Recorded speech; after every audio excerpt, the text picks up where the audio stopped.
कहानी स्वॉलर। पता नहीं ये क्या फालतूगिरी है। मुझे खाना बनाना भी नहीं आता और ये लोग मुझे खाना बनाने दे रहे हैं। अच्छा लगता है एक अमीर घर की लड़की भी खाना बनाए। उप्स, ऊपर से इतनी गर्मी, मेरा मेकअप भी खराब हो जाएगा। ये कहकर पूजा अपने मेकअप छोटे से मिरर में देखकर पाउडर सेट करने लगती है। तभी खाना जलने लग जाता है और सांस आ जाती है। हे भगवान, बहू, ये खाना कैसे जल रहा? और तू मेकअप कर रही है? पहले ही इतना पोत रखा ने, और मेकअप करने की क्या जरूरत थी? वहां सब तेरे हाथ का खाना खाने के लिए बैठे हैं और यहाँ तुझे मस्ती सूझी हुई है।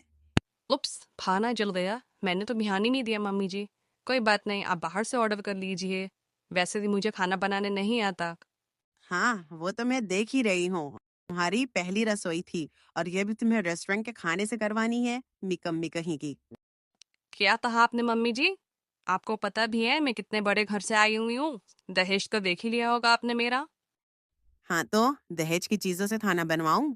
खाना तो बनाना आनी चाहिए था तुम्हें। चल हट, मैं बनाती हूँ, बस हाथ लगा देना अपना। अच्छा है, वरना मेरे नेल्स खराब हो जाते। फिर सविता जला हुआ खाना हटा देती है और खुद से पनीर की सब्जी पूरी और रायता बनाकर तैयार कर देती है, जिस पर अमीर बहू का हाथ लगवा देती है और सब खाना खा पाते हैं। अरे वाह भाभी, आपने तो बिल्कुल माँ की तरह खाना बनाया है। ये खाना खाकर तो मुझे माँ के हाथों का स्वाद याद आ रहा है। अब से खाना आप ही बनाइएगा। अरे, अगर तेरी भाभी ने खाना बनाना शुरू कर दिया ना तो हम सब भूखे ही रह जाएंगे। ये सारा खाना तेरी माँ ने ही बनाया है। वो क्या है ना, मेरी काली बहू को कुछ बनाना नहीं आता। माँ जी, आप मेरे बारे में कैसे बोल रही हैं? हाँ से जला हुआ खाना नहीं बनाना चाहिए था? हे भगवान, कैसे नखरे दिखा रही है, जैसे कहीं की महारानी हो। सादी सी तो शक्ल है, गोरी होती तो पता नहीं कितना नाक में दम करती। खाना खाने के बाद सब बहू को नाम के लिए शगुन दे देते हैं। 2-3 दिन और गुजरते हैं। सविता संध्या को खाना बनाने को कहती है।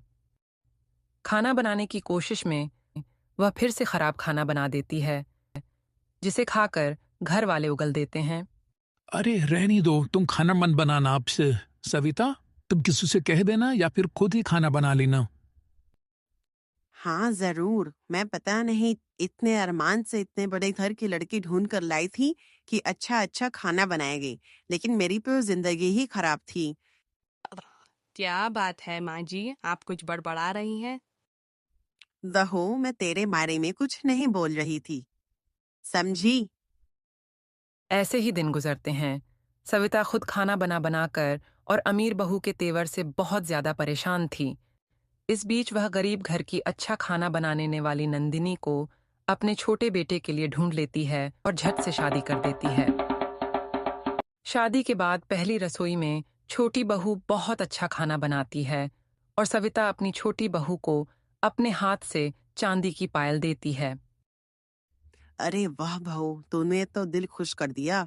देख रही है बड़ी बहू, ऐसे खाना बनाना चाहिए कि सबका दिल खुश हो जाए। तेरे जैसा नहीं कि तेरे जैसा जला हुआ खाना मिले। माँ जी, आप फिर से मेरी स्किन कलर के बारे में बात कर रही हैं। हाँ, नहीं आता मुझे खाना बनाने। आपको चाहिए थी अच्छा खाना बनाने वाली, वो आ गई। अब उससे अच्छा खाना बनवा कर खाइए। हाँ हाँ, मैं तो उसी से ही खाना बनवाऊंगी, लेकिन तू कब खाना बनाना सीखेगी? अरे अरे, ये घर की औरतें भी कितना लड़ती रहती हैं।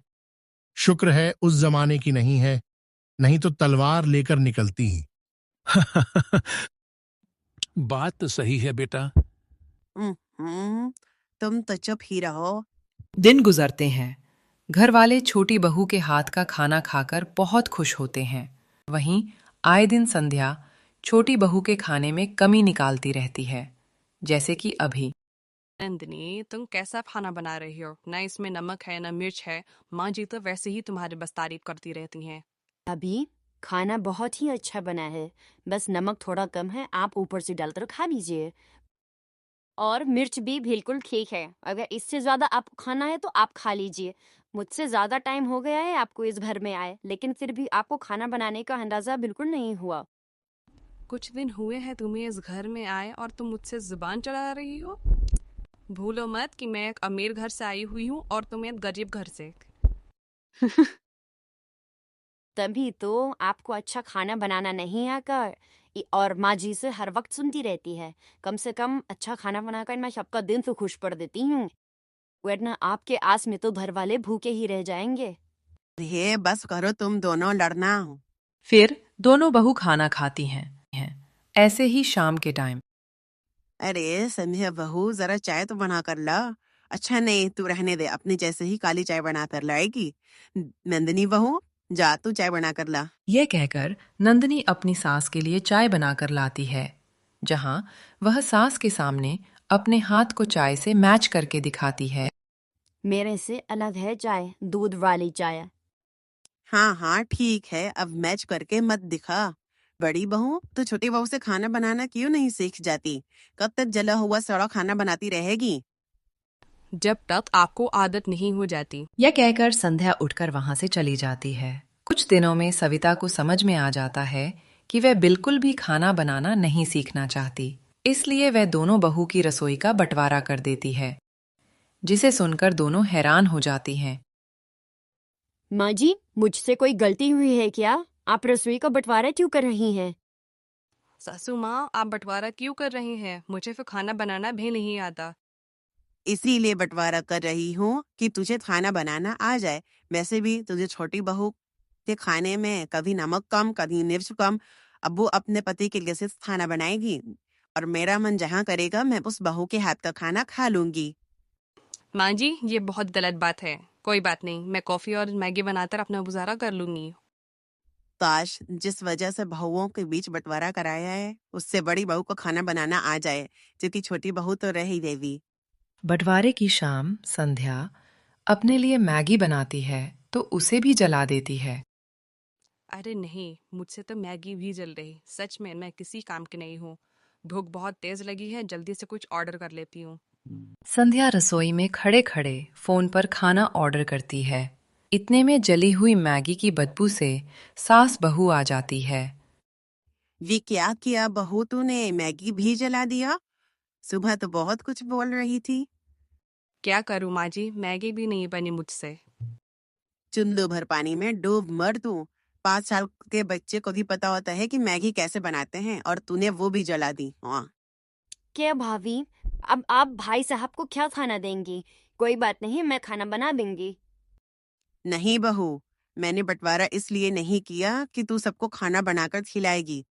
संध्या अपने पति के लिए खुद खाना बनाएगी, अब वो चाहे जैसा भी दे।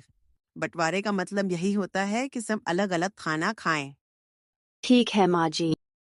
फिर नंदिनी अपने बंटवारे की तरफ खाना बनाना शुरू करती है और संध्या गुस्से से मुंह फुलाकर कमरे में चली जाती है और उसके ऑर्डर के खाने को ही दोनों पति पत्नी खाना खाते हैं। सूरज बिल्कुल भी बाहर का खाना खाकर खुश नहीं होता। मजबूरन कभी ड्राई फ्रूट्स तो कभी दूध पीकर ऑफिस चला जाता है। बंटवारे के दौरान संध्या कभी खाना जलाती तो कभी खुद भी भूखे पेट रहती। वहीं नंदिनी अच्छा अच्छा खाना बनाकर परिवार को खिलाती है, जिससे संध्या का भी मन ललचाता है। ठीक है, इसने आलू के पराठे बनाए हैं, मैं भी आलू के पराठे बनाऊंगी। हाँ, क्या करना था, कुकर में आलू उबालने थे, बनाती हूँ। टेस्टी से आलू के पराठे माँ जी भी देखकर खुश हो जाएंगी। संध्या कुकर में आलू उबालने के लिए रखती है और हेडफोन लगाकर साइड में मोबाइल देखने लगती है। आधे घंटे में काफी ज्यादा सीटी आ जाती है और इतने में रसोई में सांस आ जाती है कि कुकर फट जाता है, जिससे आलू और कुकर का ढक्कन हवा में उड़ जाता है। खुशकिस्मती से दोनों बच जाते हैं, पर डरे हुए भी थे। तभी छोटी बहू आती है। क्या हुआ माँ जी? भाभी, आप दोनों ठीक तो हैं? ये अचानक से आवाज, हे भगवान, ये कुकर कैसे फट गया? ये निकम्मी बेलूट बेरा गर्क करने वाली कल्लो बहू है ना, सब इसी की वजह से हुआ है। किस्मत अच्छी थी कि हम दोनों बच गए, और इस कुकर को भी मेरे आने पर ही फास्ट होना था। अरे जब तुझे खाना बनाना आता नहीं है तो क्यों बनाने की कोशिश कर रही थी? कुकर में पानी होगा नहीं और फट गया। माँ जी, मैं देवरानी जी को देखकर आलू के पराठे बनाने की कोशिश कर रही थी। मेरा भी मन कर रहा था। मुझे क्या पता था कि कुकर फट जाएगा। पता है, आज कुछ भी हो सकता था। इसीलिए कह रही हूँ कि छोटी बहू से खाना बनाना सीख लें। अरे अगर कल को वो और हम सब घर वाले यहाँ नहीं हुए, रेस्टोरेंट भी बंद रहा, तो तू कैसे खाना खाएगी? थोड़ा तो खाना बनाना सीख ले, चाहे दाल चावल ही सही। मुझसे गलती हो गई माँ जी, पर अब से मैं खाना बनाना ज़रूर सीखूंगी। नंदिनी, तुम मुझे खाना बनाना सिखाओगी ना? हाँ भाभी, जरूर। घमंड को छोड़ संध्या अपनी देवरानी से खाना बनाना सीखती है। के बाद खुद से खाना बनाकर घर वालों को खुश रखती है और सविता बंटवारे को भी खत्म कर देती है।